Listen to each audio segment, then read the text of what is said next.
This is American Government, 3rd edition, an OpenStax textbook. All OpenStax textbooks are covered under a Creative Commons license and are completely free. You can find this audiobook anywhere you listen to podcasts, including Spotify, YouTube, Apple Podcasts, and more. Narrated by Brian Barrick And Sarah Aria.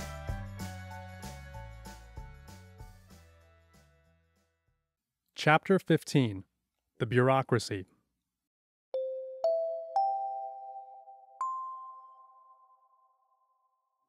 Introduction. What does the word bureaucracy conjure in your mind? For many, it evokes inefficiency, corruption, red tape, and government overreach. For others, it triggers very different images of professionalism, helpful and responsive service, and government management. Your experience with bureaucrats and the administration of government probably informs your response to the term. The ability of bureaucracy to inspire both revulsion and admiration is one of several features that make it a fascinating object of study.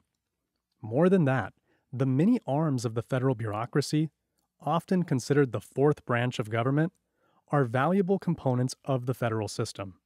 Without this administrative structure, staffed by non-elected workers who possess particular expertise to carry out their jobs, government could not function the way citizens need it to. That does not mean, however, that bureaucracies are perfect.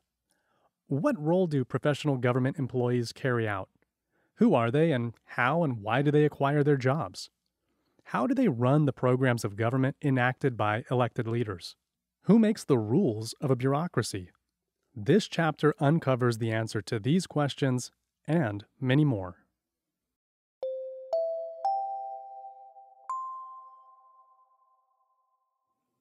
(15.1) Bureaucracy and the Evolution of Public Administration. Learning objectives. By the end of this section, you'll be able to define bureaucracy and bureaucrat, describe the evolution and growth of public administration in the United States, identify the reasons people undertake civil service. Throughout history, both small and large nations have elevated certain types of non-elected workers to positions of relative power within the governmental structure. Collectively, these essential workers are called the bureaucracy. A bureaucracy is an administrative group of non-elected officials charged with carrying out functions connected to a series of policies and programs. In the United States, the bureaucracy began as a very small collection of individuals. Over time, however, it grew to be a major force in political affairs. Indeed, it grew so large that politicians in modern times have ridiculed it to great political advantage. However, the country's many bureaucrats or civil servants, the individuals who work in the bureaucracy, fill necessary and even instrumental roles in every area of government, from high-level positions in foreign affairs and intelligence collection agencies to clerks and staff in the smallest regulatory agencies. They are hired, or sometimes appointed, for their expertise in carrying out the functions and programs of the government. What does a bureaucracy do? Modern society relies on the effective functioning of government to provide public goods, enhance quality of life, and stimulate economic growth. The activities by which government achieves these functions include, but are not limited to, taxation, homeland security, immigration, foreign affairs, and education. The more society grows and the need for government services expands, the more challenging bureaucratic management and public administration becomes. Public administration is both the implementation of public policy in government bureaucracies and the academic study that prepares civil servants for work in those organizations. The classic version of a bureaucracy is hierarchical and can be described by an organizational chart that outlines the separation of tasks and worker specialization, while also establishing a clear unity of command by assigning each employee to only one boss. Moreover, the classic bureaucracy employs a division of labor under which work is separated into smaller tasks assigned to different people or groups. Given this definition, bureaucracy is not unique to government, but is also found in the private and nonprofit sectors. That is, almost all organizations are bureaucratic, regardless of their scope and size, although public and private organizations differ in some important ways. For example, while private organizations are responsible to a superior authority such as an owner, board of directors, or shareholders, federal governmental organizations answer equally to the president, Congress, the courts, and ultimately the public. The underlying goals of private and public organizations also differ. While private organizations seek to survive by controlling costs, increasing market share, and realizing a profit, public organizations find it more difficult to measure the elusive goal of operating with efficiency and effectiveness. Bureaucracy may seem like a modern invention, but bureaucrats have served in governments for nearly as long as governments have existed. Archaeologists and historians point to the sometimes elaborate bureaucratic systems of the ancient world, from the Egyptian scribes who recorded inventories to the biblical tax collectors who kept the wheels of government well greased. In Europe, government bureaucracy and its study emerged before democracies did. In contrast, in the United States, a democracy and the Constitution came first, followed by the development of national governmental organizations as needed, and then, finally, the study of U.S. government bureaucracies and public administration emerged. In fact, the long pedigree of bureaucracy is an enduring testament to the necessity of administrative organization.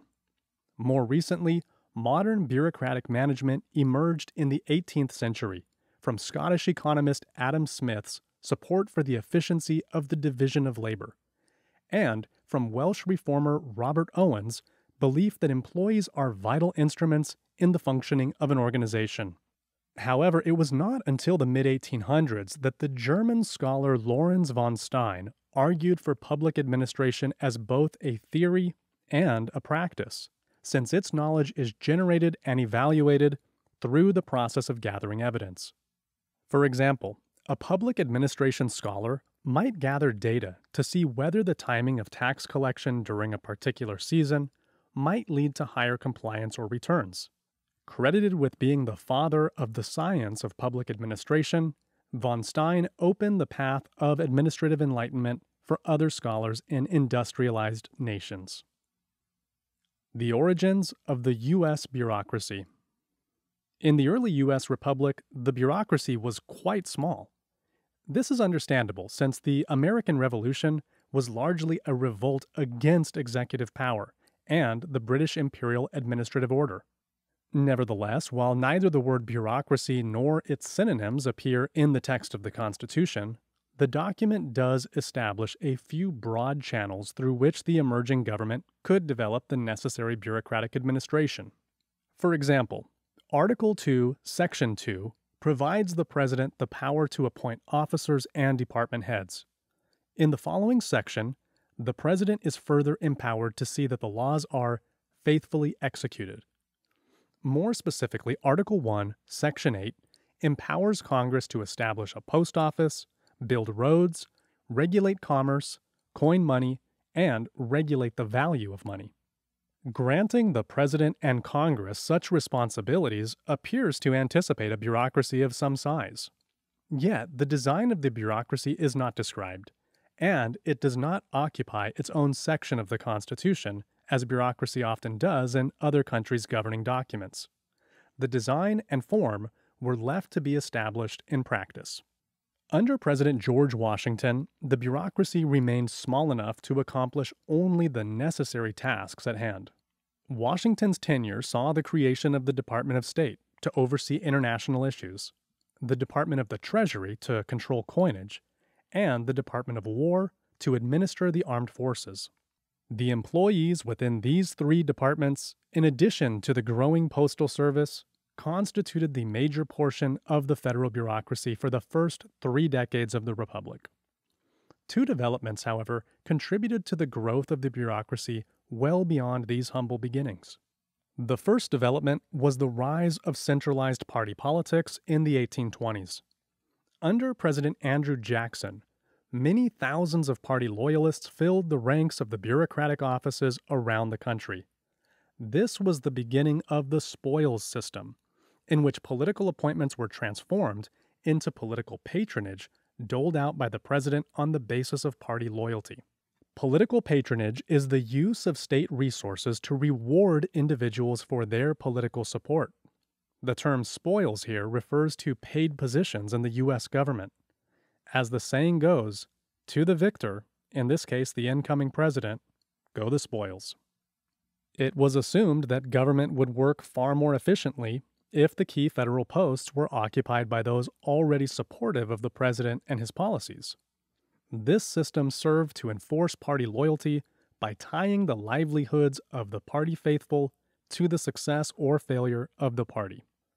The number of federal posts the president sought to use as appropriate rewards for supporters swelled over the following decades. The second development was industrialization, which in the late 19th century significantly increased both the population and economic size of the United States. These changes, in turn, brought about urban growth in a number of places across the East and Midwest. Railroads and telegraph lines drew the country together and increased the potential for federal centralization. The government and its bureaucracy were closely involved in creating concessions for and providing land to the western railways stretching across the plains and beyond the Rocky Mountains. These changes set the groundwork for the regulatory framework that emerged in the early 20th century. The fall of political patronage. Patronage had the advantage of putting political loyalty to work by making the government quite responsive to the electorate and keeping election turnout robust because so much was at stake. However, the spoils system also had a number of obvious disadvantages. It was a reciprocal system. Clients who wanted positions in the civil service pledged their political loyalty to a particular patron who then provided them with their desired positions. These arrangements directed the power and resources of government toward perpetuating the reward system. They replaced the system that early presidents like Thomas Jefferson had fostered, in which the country's intellectual and economic elite rose to the highest levels of the federal bureaucracy based on their relative merit. Criticism of the spoils system grew, especially in the mid-1870s, after numerous scandals rocked the administration of President Ulysses S. Grant. As the negative aspects of political patronage continued to infect bureaucracy in the late 19th century, calls for civil service reform grew louder. Those supporting the patronage system held that their positions were well earned. Those who condemned it argued that federal legislation was needed to ensure jobs were awarded on the basis of merit. Eventually, after President James Garfield had been assassinated by a disappointed office seeker, Congress responded to cries for reform with the Pendleton Act, also called the Civil Service Reform Act of 1883. The act established the Civil Service Commission, a centralized agency charged with ensuring that the federal government's selection, retention, and promotion practices were based on open, competitive examinations in a merit system. The passage of this law sparked a period of social activism and political reform that continued well into the 20th century. As an active member and leader of the progressive movement, President Woodrow Wilson is often considered the father of U.S. public administration. Born in Virginia and educated in history and political science at Johns Hopkins University, Wilson became a respected intellectual in his fields with an interest in public service and a profound sense of moralism. He was named president of Princeton University, became president of the American Political Science Association, was elected governor of New Jersey, and finally was elected the 28th president of the United States in 1912. It was through his educational training and vocational experiences that Wilson began to identify the need for a public administration discipline. He felt it was getting harder to run a constitutional government than to actually frame one. His stance was that it is the object of administrative study to discover first what government can properly and successfully do, and secondly, how it can do these proper things with the utmost efficiency. Wilson declared that while politics does set tasks for administration, public administration should be built on a science of management, and political science should be concerned with the way governments are administered. Therefore, administrative activities should be devoid of political manipulations. Wilson advocated separating politics from administration by three key means: making comparative analyses of public and private organizations, improving efficiency with business-like practices, and increasing effectiveness through management and training. Wilson's point was that while politics should be kept separate from administration, administration should not be insensitive to public opinion. Rather, the bureaucracy should act with a sense of vigor to understand and appreciate public opinion. Still, Wilson acknowledged that the separation of politics from administration was an ideal and not necessarily an achievable reality. The bureaucracy comes of age. The late 19th and early 20th centuries were a time of great bureaucratic growth in the United States. The Interstate Commerce Commission was established in 1887, the Federal Reserve Board in 1913, the Federal Trade Commission in 1914, and the Federal Power Commission in 1920. With the onset of the Great Depression in 1929, the United States faced record levels of unemployment and the associated fall into poverty, food shortages, and general desperation. When the Republican president and Congress were not seen as moving aggressively enough to fix the situation, the Democrats won the 1932 election in overwhelming fashion. President Franklin D. Roosevelt and the U.S. Congress rapidly reorganized the government's problem-solving efforts into a series of programs designed to revive the economy, stimulate economic development, and generate employment opportunities. In the 1930s, the federal bureaucracy grew with the addition of the Federal Deposit Insurance Corporation to protect and regulate U.S. banking, the National Labor Relations Board to regulate the way companies could treat their workers, the Securities and Exchange Commission to regulate the stock market, and the Civil Aeronautics Board to regulate air travel. Additional programs and institutions emerged with the Social Security Administration in 1935, and then, during World War II, various wartime boards and agencies. By 1940, approximately 700,000 U.S. workers were employed in the federal bureaucracy. Under President Lyndon B. Johnson, in the 1960s, that number reached 2.2 million, and the federal budget increased to $332 billion. This growth came as a result of what Johnson called his Great Society program, intended to use the power of government to relieve suffering and accomplish social good. The Economic Opportunity Act of 1964 was designed to help end poverty by creating a Job Corps and a Neighborhood Youth Corps. Volunteers in Service to America was a type of domestic Peace Corps intended to relieve the effects of poverty.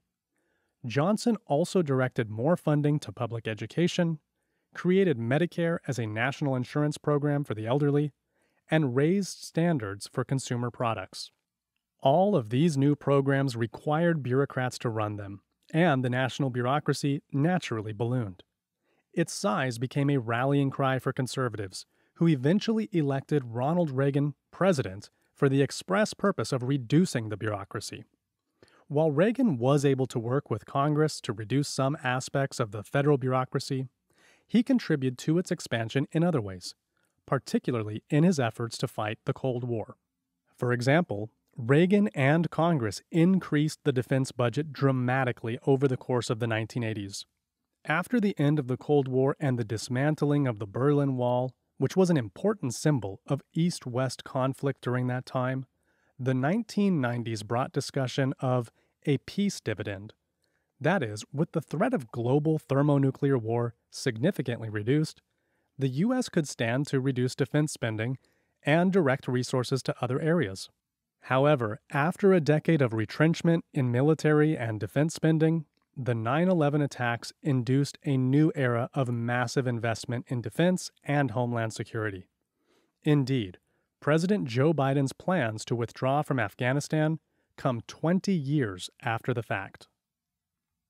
Milestone: the 9 most terrifying words in the English language. The two periods of increased bureaucratic growth in the United States, the 1930s and the 1960s, accomplished far more than expanding the size of government. They transformed politics in ways that continue to shape political debate today.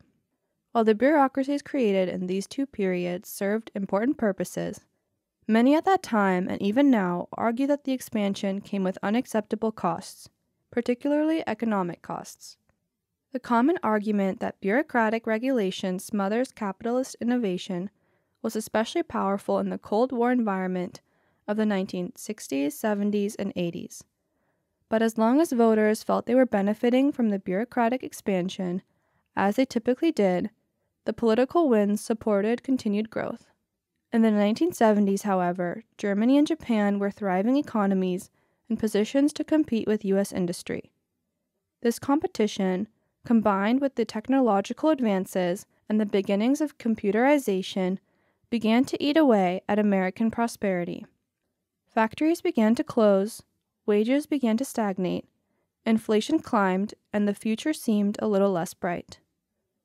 In this environment, tax-paying workers were less likely to support generous welfare programs designed to end poverty.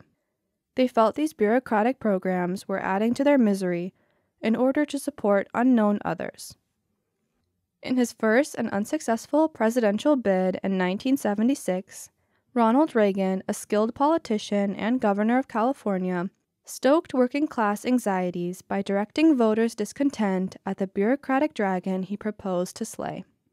When he ran again 4 years later, his criticism of bureaucratic waste in Washington carried him to a landslide victory. While it is debatable whether Reagan actually reduced the size of government, he continued to wield rhetoric about bureaucratic waste to great political advantage. Even as late as 1986, he continued to rail against the Washington bureaucracy, once declaring famously that the 9 most terrifying words in the English language are, "I'm from the government and I'm here to help." Why might people be more sympathetic to bureaucratic growth during periods of prosperity? In what way do modern politicians continue to stir up popular animosity against bureaucracy to political advantage? Is it effective? Why or why not?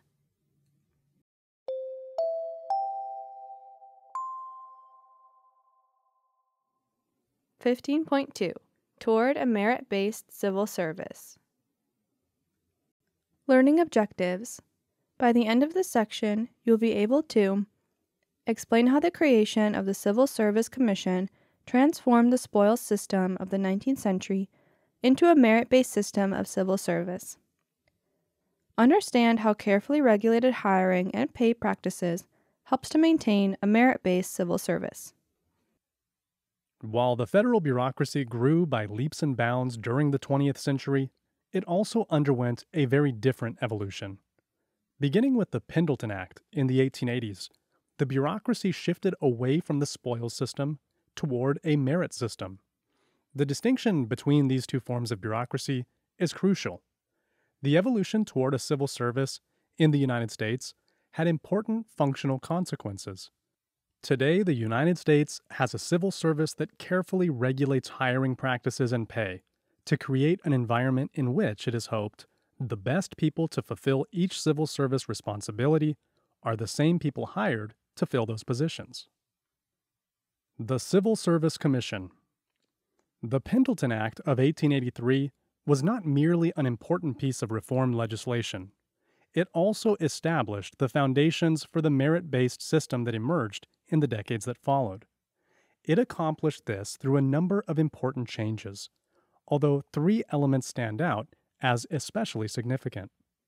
First, the law attempted to reduce the impact of politics on the civil service sector by making it illegal to fire or otherwise punish government workers for strictly political reasons.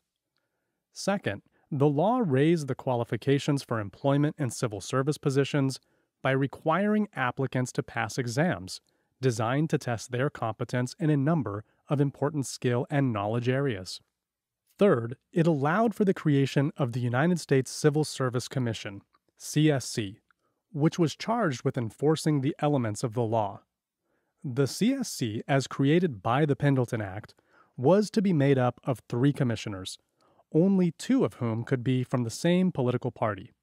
These commissioners were given the responsibility of developing and applying the competitive examinations for civil service positions, ensuring that the civil service appointments were apportioned among the several states based on population, and seeing to it that no person in the public service is obligated to contribute to any political cause.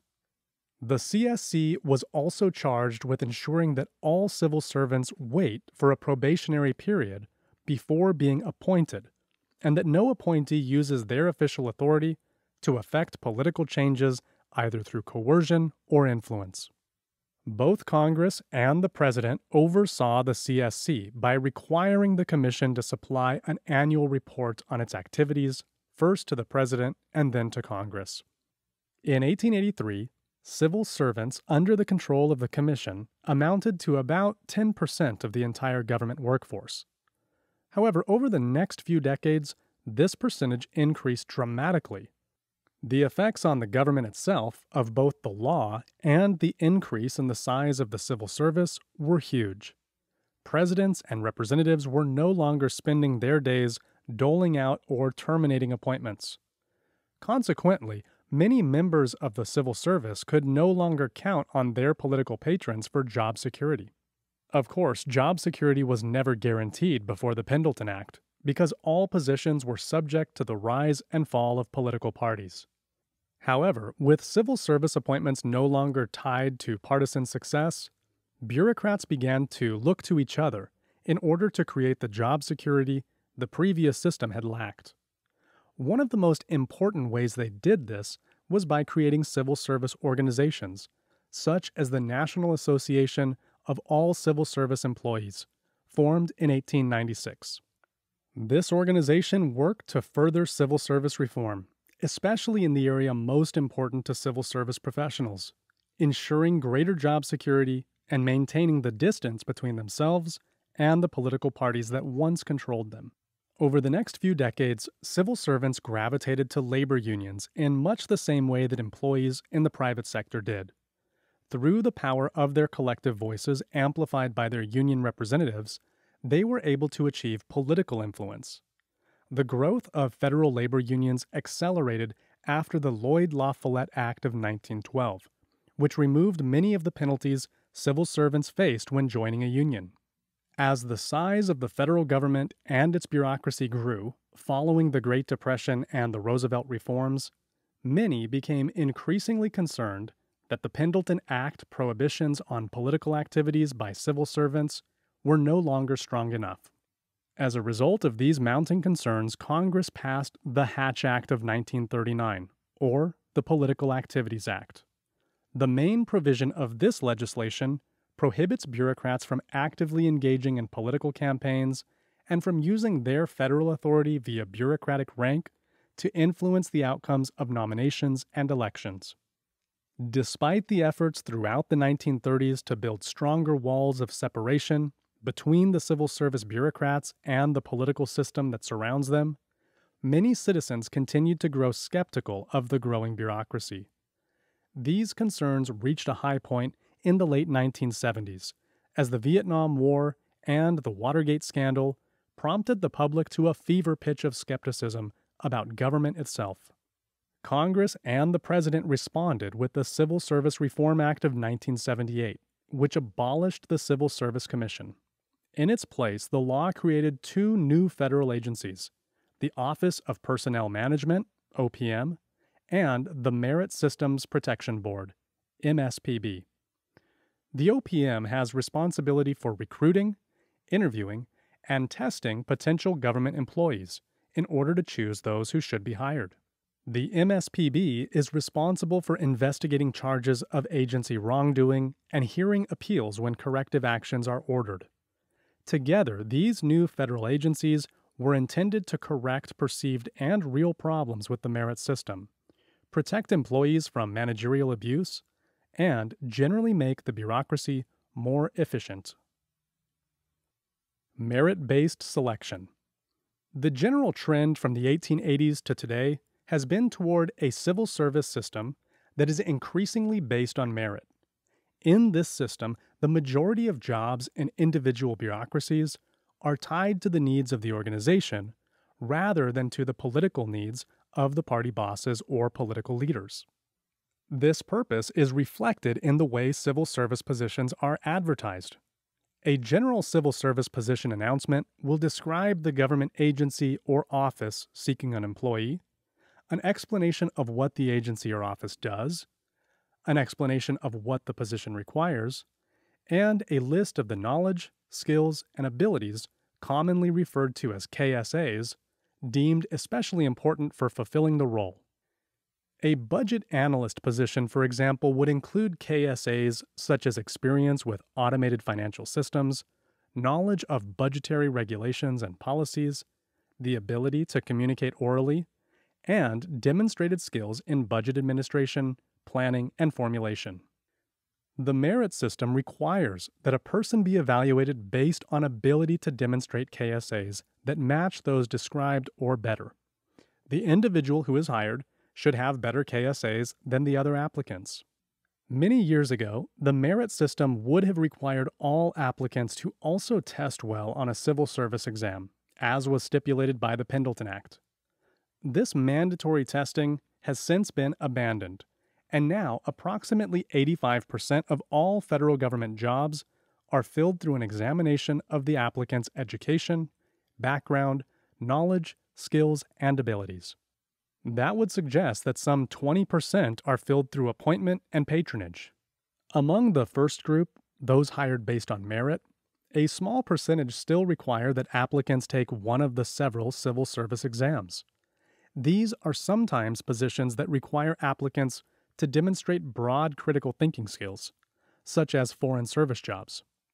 More often, these exams are required for positions demanding specific or technical knowledge, such as customs officials, air traffic controllers, and federal law enforcement officers. Additionally, new online tests are increasingly being used to screen the ever-growing pool of applicants. Civil service exams currently test for skills applicable to clerical workers, postal service workers, military personnel, health and social workers, and accounting and engineering employees, among others. Applicants with the highest scores on these tests are most likely to be hired for the desired position. Like all organizations, bureaucracies must make thoughtful investments in human capital. And even after hiring people, they must continue to train and develop them to reap the investment they make during the hiring process. Civil servants receive pay based on the U.S. Federal General Schedule. A pay schedule is a chart that shows salary ranges for different levels of positions vertically and for different ranks of seniority horizontally. The Pendleton Act of 1883 allowed for this type of pay schedule, but the modern version of the schedule emerged in the 1940s and was refined in the 1990s. The modern general schedule includes 15 grades, each with 10 steps. The grades reflect the different required competencies, education standards, skills, and experiences for the various civil service positions. Grades GS1 and GS2 require very little education, experience, and skills, and pay little.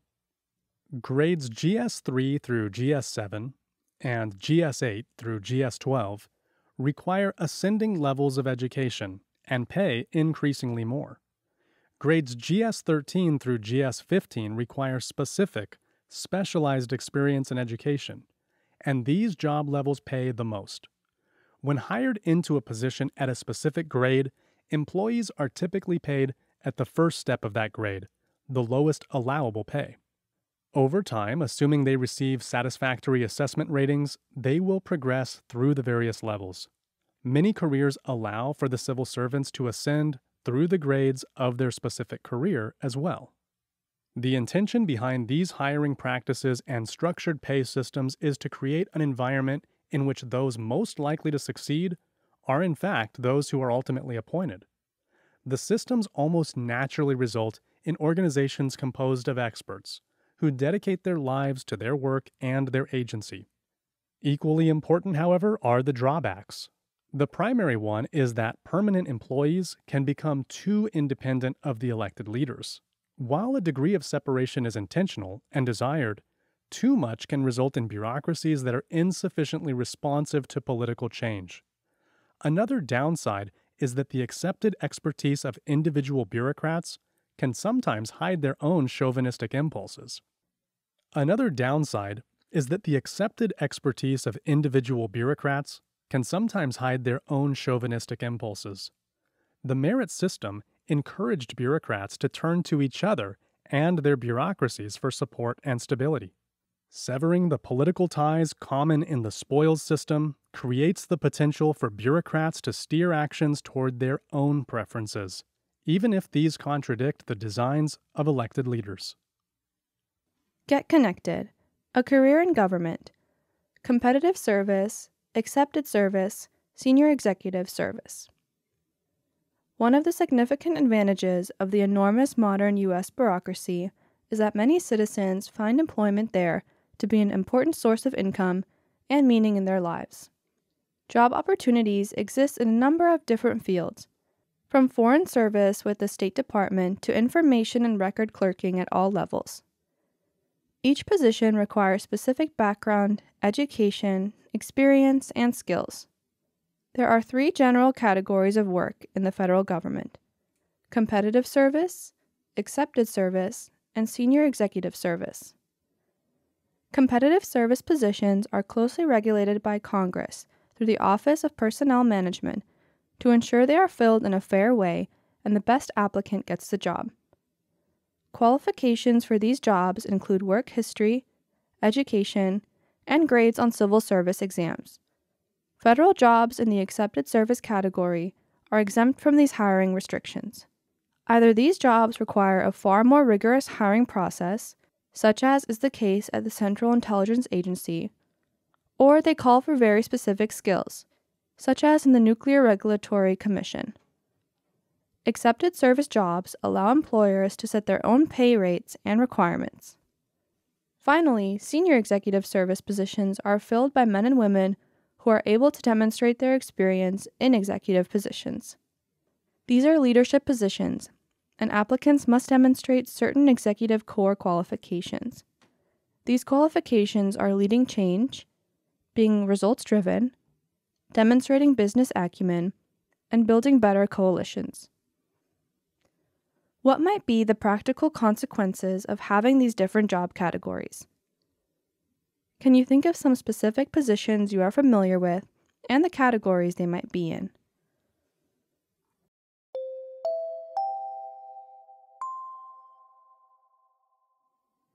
(15.3) Understanding bureaucracies and their types. Learning objectives.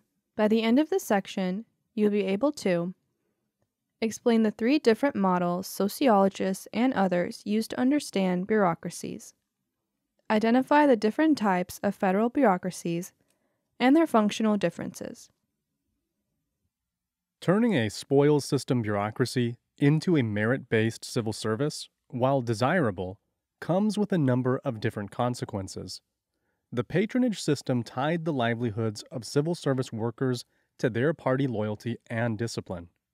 Severing these ties, as has occurred in the United States over the last century and a half, has transformed the way bureaucracies operate.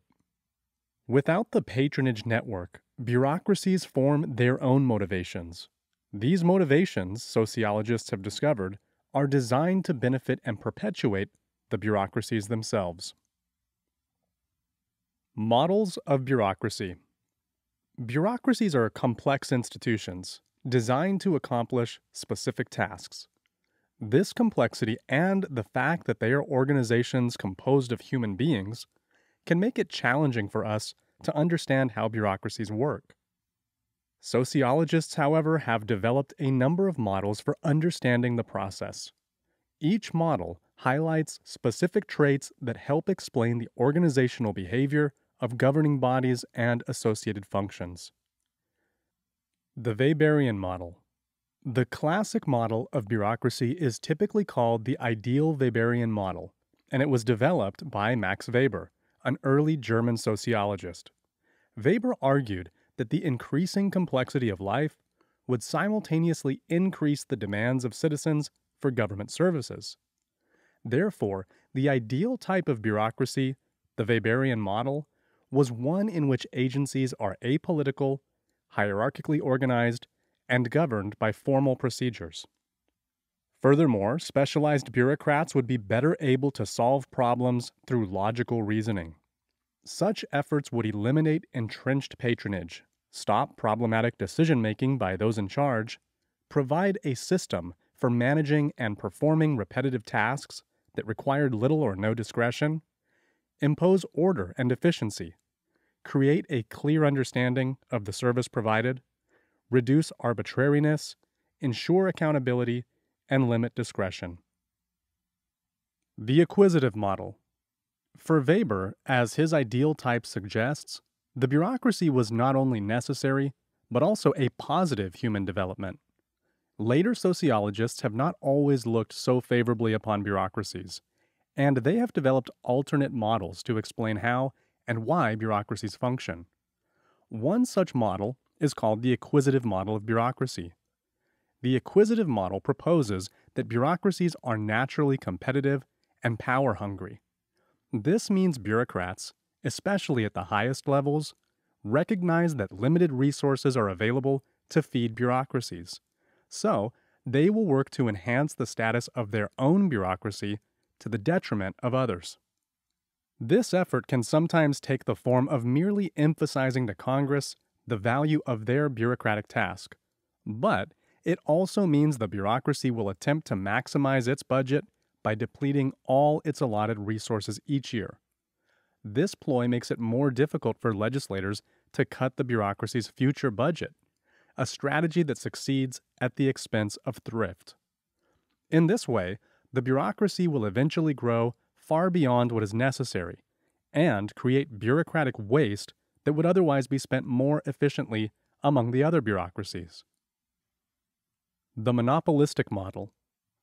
Other theorists have come to the conclusion that the extent to which bureaucracies compete for scarce resources is not what provides the greatest insight into how a bureaucracy functions. Rather, it is the absence of competition. The model that emerged from this observation is the monopolistic model. Proponents of the monopolistic model recognize the similarities between a bureaucracy, like the Internal Revenue Service, IRS, and a private monopoly, like a regional power company or internet service provider that has no competitors. Such organizations are frequently criticized for waste, poor service, and a low level of client responsiveness. Consider, for example, the Bureau of Consular Affairs, BCA, the federal bureaucracy charged with issuing passports to citizens. There is no other organization from which a U.S. citizen can legitimately request and receive a passport, a process that normally takes 10 to 12 weeks, unless one pays the higher expedited fee, which will make it 4 to 6 weeks. Thus, there is no reason for the BCA to become more efficient or more responsive, or to issue passports any faster. There are rare bureaucratic exceptions that typically compete for presidential favor, most notably organizations such as the Central Intelligence Agency, the National Security Agency, and the intelligence agencies in the Department of Defense. Apart from these, bureaucracies have little reason to become more efficient or responsive, nor are they often penalized for chronic inefficiency or ineffectiveness. Therefore, there is little reason for them to adopt cost-saving or performance measurement systems. While some economists argue that the problems of government could be easily solved if certain functions are privatized to reduce this prevailing incompetence, bureaucrats are not as easily swayed. Types of bureaucratic organizations. A bureaucracy is a particular government unit established to accomplish a specific set of goals and objectives as authorized by a legislative body. In the United States, the federal bureaucracy enjoys a great degree of autonomy compared to those of other countries. This is in part due to the sheer size of the federal budget, approximately $4.48 trillion as of 2019. And because many of its agencies do not have clearly defined lines of authority, roles, and responsibilities established by means of a chain of command, they also are able to operate with a high degree of autonomy. However, many agency actions are subject to judicial review. In Schechter Poultry Corporation versus United States, 1935, the Supreme Court found that agency authority seemed limitless. Yet, not all bureaucracies are alike. In the U.S. government, there are 4 general types: cabinet departments, independent executive agencies, regulatory agencies, and government corporations. Cabinet departments. There are currently 15 cabinet departments in the federal government.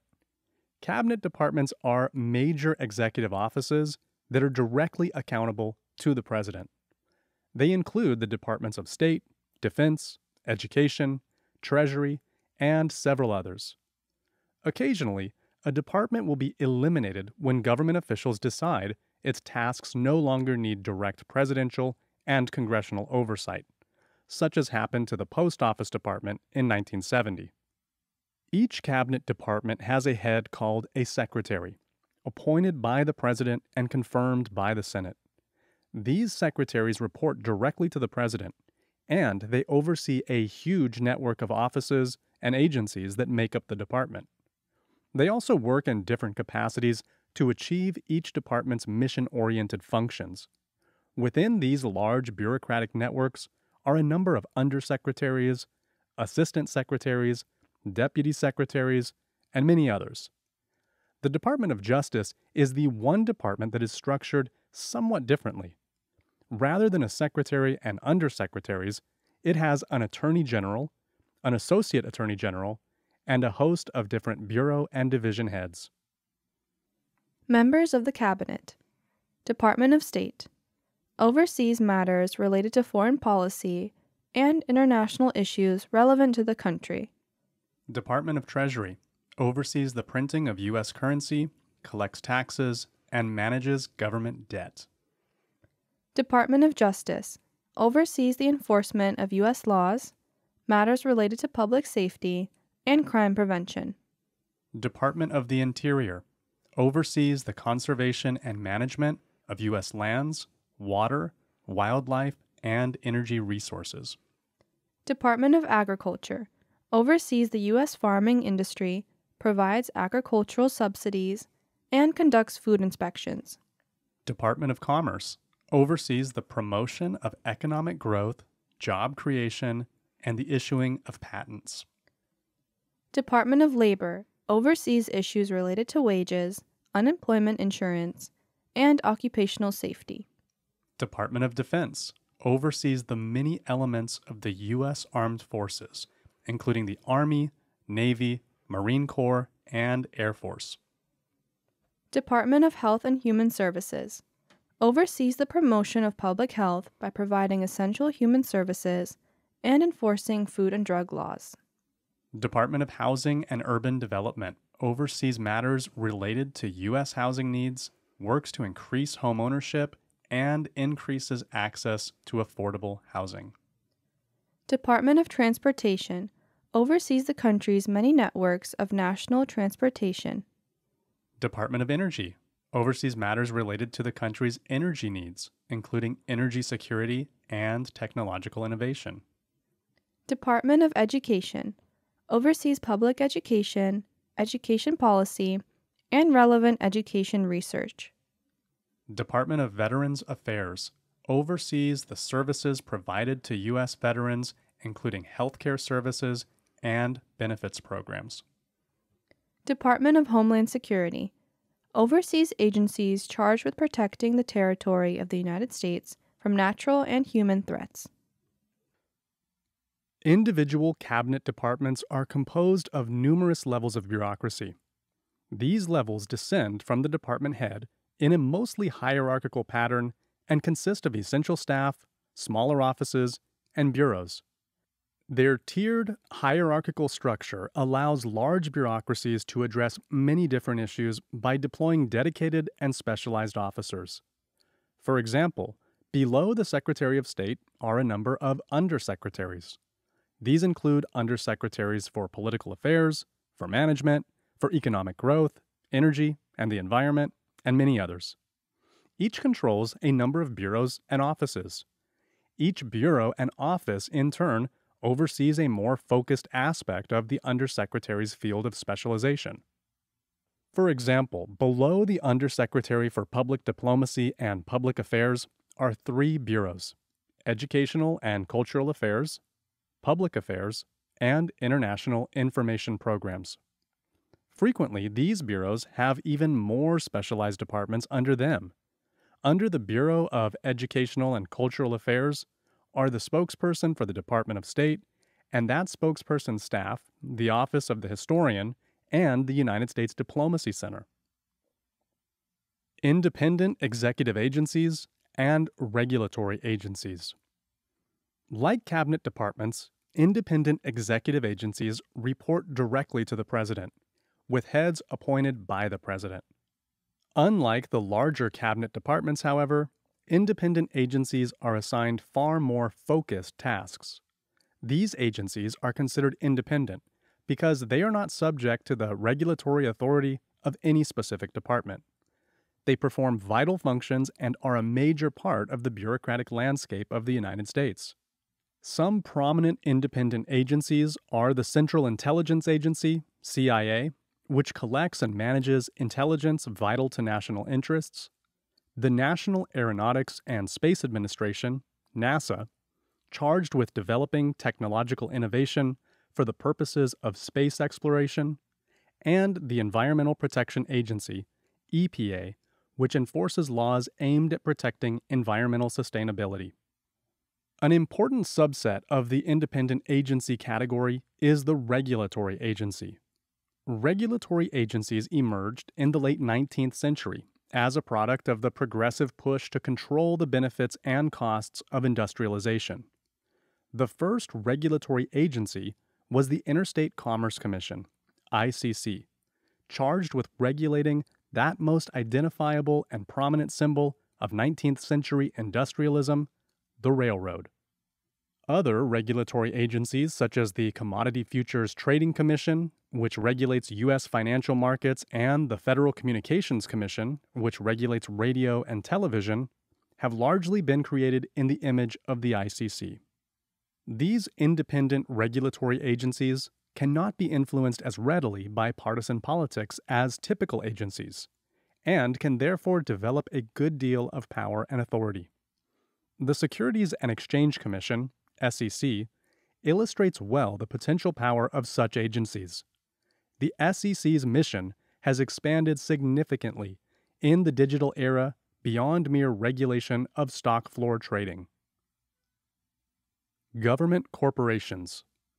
Agencies formed by the federal government to administer a quasi-business enterprise are called government corporations. They exist because the services they provide are partly subject to market forces and tend to generate enough profit to be self-sustaining. But they also fulfill a vital service the government has an interest in maintaining. Unlike a private corporation, a government corporation does not have stockholders. Instead, it has a board of directors and managers. This distinction is important because whereas a private corporation's profits are distributed as dividends, a government corporation's profits are dedicated to perpetuating the enterprise. Unlike private businesses, which pay taxes to the federal government on their profits, government corporations are exempt from taxes. The most widely used government corporation is the U.S. Postal Service. Once a cabinet department, it was transformed into a government corporation in the early 1970s.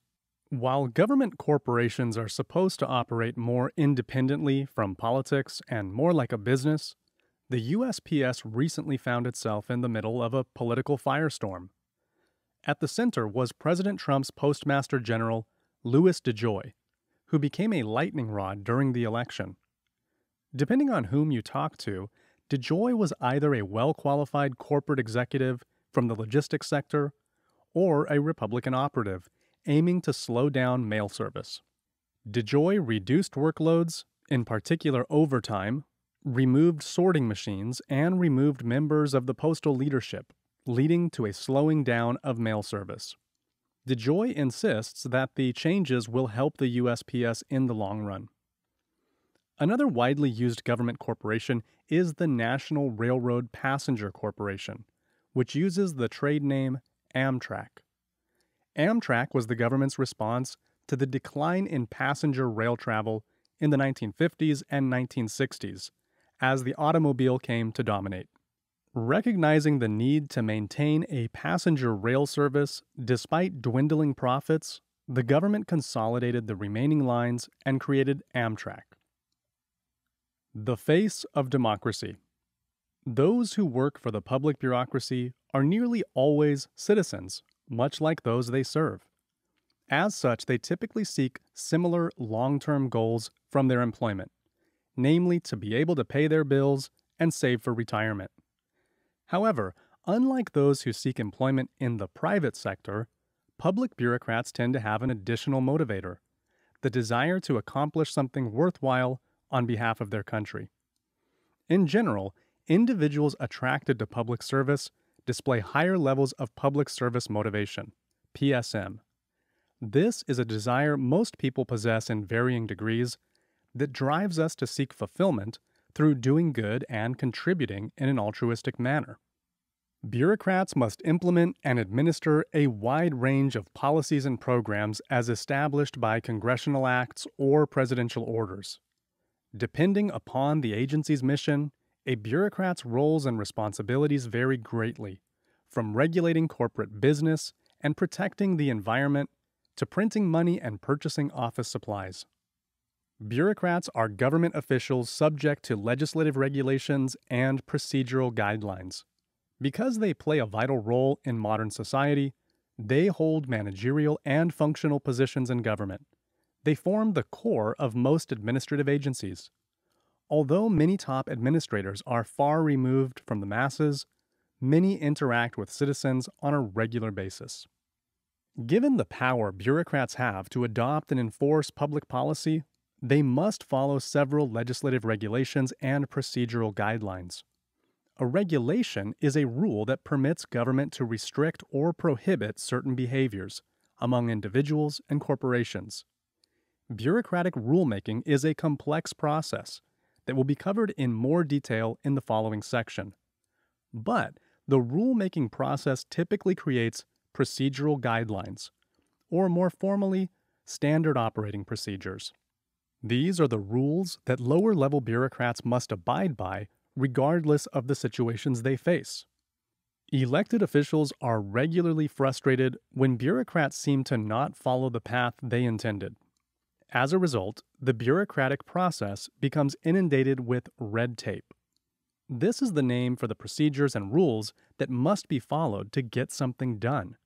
Citizens frequently criticize the seemingly endless networks of red tape they must navigate in order to effectively utilize bureaucratic services, although these devices are really meant to ensure the bureaucracies function as intended. Insider perspective. Dogs and fire plugs. In Caught Between the Dog and the Fire Plug, or How to Survive Public Service, 2001, author Kenneth Ashworth provides practical advice for individuals pursuing a career in civil service. Through a series of letters, Ashworth shares his personal experience and professional expertise on a variety of issues with a relative named Kim, who is about to embark upon an occupation in the public sector. By discussing what life is like in the civil service, Ashworth provides an in-the-trenches vantage point on public affairs. He goes on to discuss hot topics centering on bureaucratic behaviors, such as 1. Having sound etiquette, ethics, and risk aversion when working with press, politicians, and unpleasant people. 2. Being a subordinate while also delegating. 3. Managing relationships, pressures, and influence. 4. Becoming a functional leader. And 5. Taking a multidimensional approach to addressing or solving complex problems. Ashworth says that politicians and civil servants differ in their missions, needs, and motivations, which will eventually reveal differences in their respective characters and consequently present a variety of challenges. He maintains that good civil servants must realize they will need to be in the thick of things to provide preeminent service without actually being seen as merely a bureaucrat. Put differently, a bureaucrat walks a fine line between standing up for elected officials and their respective policies, the dog, and at the same time acting in the best interest of the public, the fireplug. In what ways is the problem identified by author Kenneth Ashworth a consequence of the merit-based civil service?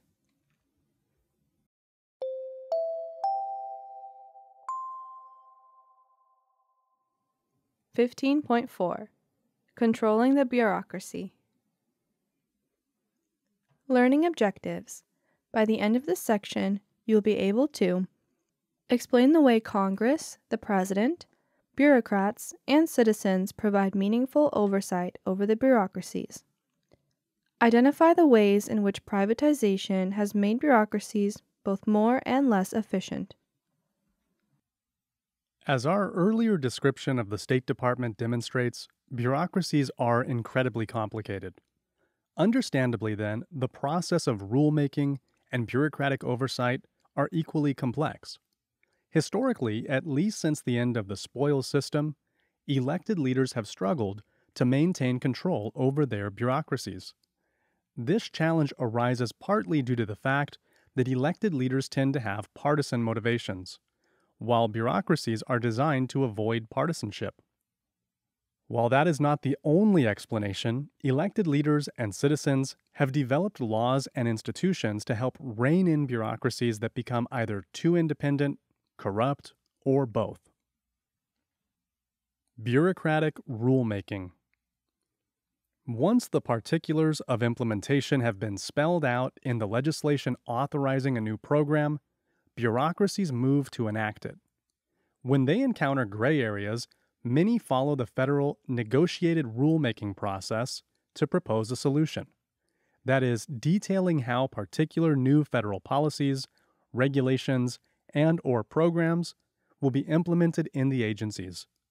Congress cannot possibly legislate on that level of detail, so the experts in the bureaucracy do so.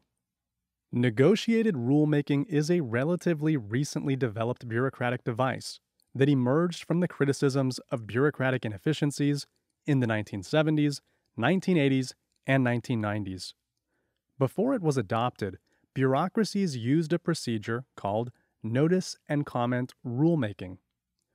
This practice required that agencies attempting to adopt rules publish their proposal in the Federal Register, the official publication for all federal rules and proposed rules. By publishing the proposal, the bureaucracy was fulfilling its obligation to allow the public time to comment. But rather than encouraging the productive interchange of ideas, the comment period had the effect of creating an adversarial environment in which different groups tended to make extreme arguments for rules that would support their interests. As a result, administrative rulemaking became too lengthy, too contentious, and too likely to provoke litigation in the courts. Reformers argued that these inefficiencies needed to be corrected. They proposed the negotiated rulemaking process, often referred to as regulatory negotiation, or regneg for short. This process was codified in the Negotiated Rulemaking Acts of 1990 and 1996, which encouraged agencies to employ negotiated rulemaking procedures. While negotiated rulemaking is required in only a handful of agencies, and plenty still use the traditional process, others have recognized the potential of the new process and have adopted it. In negotiated rulemaking, neutral advisors known as conveners put together a committee of those who have vested interest in the proposed rules. The conveners then set about devising procedures for reaching a consensus on the proposed rules. The committee uses these procedures to govern the process through which the committee members discuss the various merits and demerits of the proposals. With the help of neutral mediators, the committee eventually reaches a general consensus on the rules. Government bureaucratic oversight. The ability for bureaucracies to develop their own rules and, in many ways, control their own budgets has often been a matter of great concern for elected leaders. As a result, elected leaders have employed a number of strategies and devices to control public administrators in the bureaucracy. Congress is particularly empowered to apply oversight of the federal bureaucracy because of its power to control funding and approve presidential appointments. The various bureaucratic agencies submit annual summaries of their activities and budgets for the following year, and committees and subcommittees in both chambers regularly hold hearings to question the leaders of the various bureaucracies. These hearings are often tame, practical, fact-finding missions. Occasionally, however, when a particular bureaucracy has committed or contributed to a blunder of some magnitude, the hearings can become quite animated and testy. This occurred in 2013 following the realization by Congress that the IRS had selected for extra scrutiny certain groups that had applied for tax-exempt status. While the error could have been a mere mistake or have resulted from any number of reasons, many in Congress became enraged at the thought that the IRS might purposely use its power to inconvenience citizens and their groups. The House directed its Committee on Oversight and Government Reform to launch an investigation into the IRS, during which time it interviewed and publicly scrutinized a number of high-ranking civil servants. Perhaps Congress's most powerful oversight tool is the Government Accountability Office, GAO. The GAO is an agency that provides Congress, its committees, and the heads of the executive agencies with auditing, evaluation, and investigative services. It is designed to operate in a fact-based and nonpartisan manner to deliver important oversight information where and when it is needed. The GAO's role is to produce reports, mostly at the insistence of Congress. In the approximately 900 reports it completes per year, the GAO sends Congress information about budgetary issues for everything from education, healthcare and housing, to defense, homeland security, and natural resource management. Since it is an office within the federal bureaucracy, the GAO also supplies Congress with its own annual performance and accountability report. This report details the achievements and remaining weaknesses in the actions of the GAO for any given year. Apart from Congress, the President also executes oversight over the extensive federal bureaucracy through a number of different avenues. Most directly, the President controls the bureaucracies by appointing the heads of the 15 cabinet departments and of many independent executive agencies, such as the CIA, the EPA, and the Federal Bureau of Investigation. These cabinet and agency appointments go through the Senate for confirmation.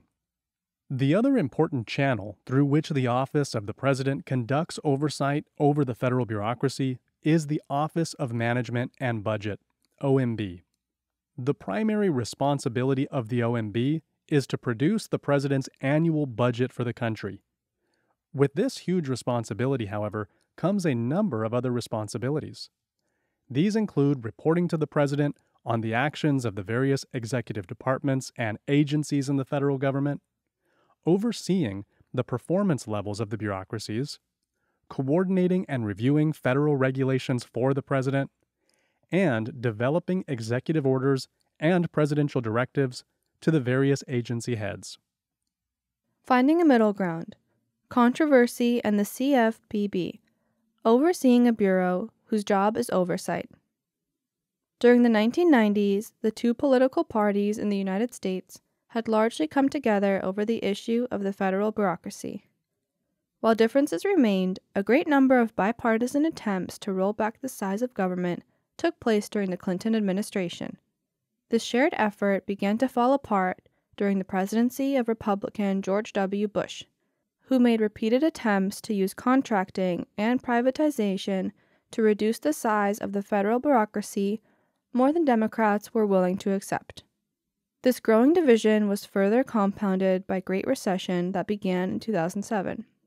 For many on the left side of the political spectrum, the onset of the recession reflected a failure of weakened federal bureaucracies to properly regulate the financial markets. To those on the right, it merely reinforced the belief that government bureaucracies are inherently inefficient. Over the next few years, as the government attempted to grapple with the consequences of the recession, these divisions only grew. The debate over one particular bureaucratic response to the recession provides important insight into these divisions. The bureau in question is the Consumer Financial Protection Bureau, CFPB, an agency created in 2011 specifically to oversee certain financial industries that had proven themselves to be especially prone to abusive practices, such as subprime mortgage lenders and payday lenders. To many in the Republican Party, this new bureau was merely another instance of growing the federal bureaucracy to take care of problems caused by inefficient government. To many in the Democratic Party, the new agency was an important cop on a notably chaotic street. Divisions over this agency were so bitter that Republicans refused for a time to allow the Senate to consider confirming anyone to head the new bureau. Many wanted the bureau either scrapped or headed by a committee that would have to generate consensus in order to act. They attempted to cut the bureau's budget and erected mountains of red tape designed to slow the CFPB's achievement of its goals. During the height of the recession, many Democrats saw these tactics as a particularly destructive form of obstruction, while the country reeled from the financial collapse. As the recession receded into the past, however, the political heat the CFPB once generated steadily declined. Republicans still pushed to reduce the power of the Bureau, and Democrats in general still supported it, but lack of urgency pushed these differences into the background. Indeed, there may be a growing consensus between the two parties that the Bureau should be more tightly controlled. In the spring of 2016, as the agency was announcing new rules to help further restrict the predatory practices of payday lenders, a handful of Democratic members of Congress, including the party chair, joined Republicans to draft legislation to prevent the CFPB from further regulating lenders. This trajectory continued in the Trump administration, where there were significant attempts made to slow the agency down dramatically. The Biden administration has swung the pendulum back in the other direction, toward a more activist agency that looks out for the public. What do these divisions suggest about the way Congress exercises oversight over the federal bureaucracy? Do you think this oversight is an effective way to control a bureaucracy as large and complex as the U.S. federal bureaucracy? Why or why not? Citizen bureaucratic oversight. A number of laws passed in the decades between the end of the Second World War and the late 1970s have created a framework through which citizens can exercise their own bureaucratic oversight. The two most important laws are the Freedom of Information Act of 1966 and the Government in Sunshine Act of 1976. Like many of the modern bureaucratic reforms in the United States, both emerged during a period of heightened skepticism about government activities. The first, the Freedom of Information Act of 1966, FOIA, emerged in the early years of the Johnson presidency, as the United States was conducting secret Cold War missions around the world. The U.S. military was becoming increasingly mired in the conflict in Vietnam, and questions were still swirling around the Kennedy assassination. FOIA provides journalists and the general public the right to request records from various federal agencies. These agencies are required by law to release that information unless it qualifies for one of 9 exemptions. These exemptions cite sensitive issues related to national security or foreign policy, internal personnel rules, trade secrets, violations of personnel privacy rights, law enforcement information, and oil well data. FOIA also compels agencies to post some types of information for the public regularly without being requested. In fiscal year 2020, the government received 772,869 FOIA requests, with just 3 departments, Defense, Homeland Security, and Justice, accounting for more than half of those queries. The Center for Effective Government analyzed the 15 federal agencies that received the most FOIA requests and concluded that they generally struggle to implement public disclosure rules. In its latest report, published in 2015, and using 2012 and 2013 data, the most recent available, 10 of the 15 did not earn satisfactory overall grades, scoring less than 70 of a possible 100 points.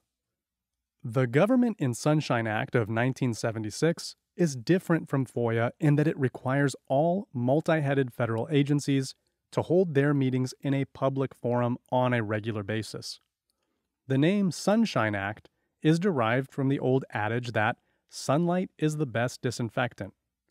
The implication being that government and bureaucratic corruption thrive in secrecy, but shrink when exposed to the light of public scrutiny. Like FOIA, the Sunshine Act allows for exceptions. These include meetings where classified information is discussed, proprietary data has been submitted for review, employee privacy matters are discussed, criminal matters are brought up, and information would prove financially harmful to companies were it released. Citizens and citizen groups can also follow rulemaking and testify at hearings held around the country on proposed rules. The rulemaking process and the efforts by federal agencies to keep open records and solicit public input on important changes are examples of responsive bureaucracy. Government privatization. A more extreme, and in many instances more controversial solution to the perceived and real inefficiencies in the bureaucracy is privatization. In the United States, largely because it was born during the Enlightenment and has a long history of championing free market principles, the urge to privatize government services has never been as strong as it is in many other countries. There are simply far fewer government-run services. Nevertheless, the federal government has used forms of privatization and contracting throughout its history. But following the growth of bureaucracy and government services during President Johnson's Great Society in the mid-1960s, a particularly vocal movement began calling for a rollback of government services. This movement grew stronger in the 1970s and 1980s, as politicians, particularly on the right, declared that air needed to be let out of the bloated federal government. In the 1990s, as President Bill Clinton and especially his Vice President Al Gore worked to aggressively shrink the federal bureaucracy, privatization came to be embraced across the political spectrum. The rhetoric of privatization, that market competition would stimulate innovation and efficiency, sounded like the proper remedy to many people, and still does. But to many others, talk of privatization is worrying. They contend that certain government functions are simply not possible to replicate in a private context. When those in government speak of privatization, they are often referring to one of a host of different models that incorporate the market forces of the private sector into the function of government to varying degrees. These include using contractors to supply goods and/or services, distributing government vouchers with which citizens can purchase formerly government-controlled services on the private market, supplying government grants to private organizations to administer government programs, collaborating with a private entity to finance a government program, and even fully divesting the government of a function and directly giving it to the private sector. We will look at 3 of these types of privatization shortly. Divestiture, or full privatization, occurs when government services are transferred, usually through sale, from government bureaucratic control into an entirely market-based private environment. At the federal level, this form of privatization is very rare, although it does occur. Consider the Student Loan Marketing Association, often referred to by its nickname, Sallie Mae. When it was created in 1973, it was designed to be a government entity for processing federal student education loans. Over time, however, it gradually moved further from its original purpose and became increasingly private. Sallie Mae reached full privatization in 2004, and now only services private student loans. Another example is the U.S. Investigations Services Incorporated, which was once the investigative branch of the Office of Personnel Management until it was privatized in the 1990s. At the state level, however, the privatization of roads, public utilities, bridges, schools, and even prisons has become increasingly common as state and municipal authorities look for ways to reduce the cost of government. Possibly the best known form of privatization is the process of issuing government contracts to private companies in order for them to provide necessary services. This process grew to prominence during President Bill Clinton's National Partnership for Reinventing Government initiative, intended to streamline the government bureaucracy.